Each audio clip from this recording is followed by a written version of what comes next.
This book, being about work, is, by its very nature, about violence to the spirit as well as to the body. It is about ulcers as well as accidents, about showing matches as well as fistfights, about nervous breakdowns as well as kicking the dog around. It is, above all or beneath all, about daily humiliations. To survive the day is triumph enough for the walking wounded among the great many of us. The scars, psychic as well as physical, brought home to the supper table and the TV set may have touched malignantly the soul of our society. More or less. More or less. That most ambiguous of phrases pervades many of the conversations that comprise this book, reflecting, perhaps, an ambiguity of attitude toward the job. Something more than Orwellian acceptance, something less than Luddite sabotage. Often the two impulses are fused in the same person. It is about a search, too, for daily meaning as well as daily bread, recognition as well as cash, for astonishment rather than torpor. In short, for a sort of life rather than a Monday through Friday sort of dying. Perhaps immortality, too, is a part of the quest. To be remembered was the wish, spoken and unspoken, of the heroes and heroines of this book. There are, of course, the happy few who find savor in their daily job. The Indiana stonemason who looks upon his work and sees that it is good. The Chicago piano tuner who seeks and finds the sound that delights. The bookbinder who saves a piece of history. The Brooklyn fireman who saves a piece of life.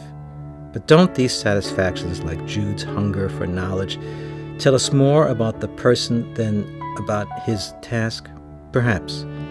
Nonetheless, there is a common attribute here, a meaning to their work well over and beyond the reward of the paycheck. For the money, there is a hardly concealed discontent. The blue-collar blues is no more bitterly sung than the white-collar moan. I'm a machine, says the spot welder.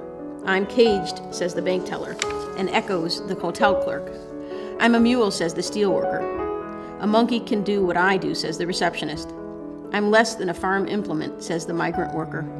I'm an object, says the high-fashion model. Blue collar and white call upon the identical phrase, I'm a robot. There is nothing to talk about, the young accountant despairingly enunciates. It was some time ago that John Henry sang, "A man ain't nothing but a man." The hard, unromantic fact is, he died with his hammer in his hand, while the machine pumped on. Nonetheless, he found immortality. He is remembered. I like what I do. I like my work, and I enjoy my work. I don't play down anymore. I do it, and if that affects someone, fine. Apparently it has, and some few, and that's good. That's a bonus. But I do it because I enjoy doing it, I think everybody would like to be remembered, one way or another, leaving a mark, whatever that is, for better or for worse. But I think, I don't know, after you die, you kind of hope something you did, maybe. This came out because an impact is important to leave an impact, is what you said. Yeah, of course it is. Otherwise, what's the point?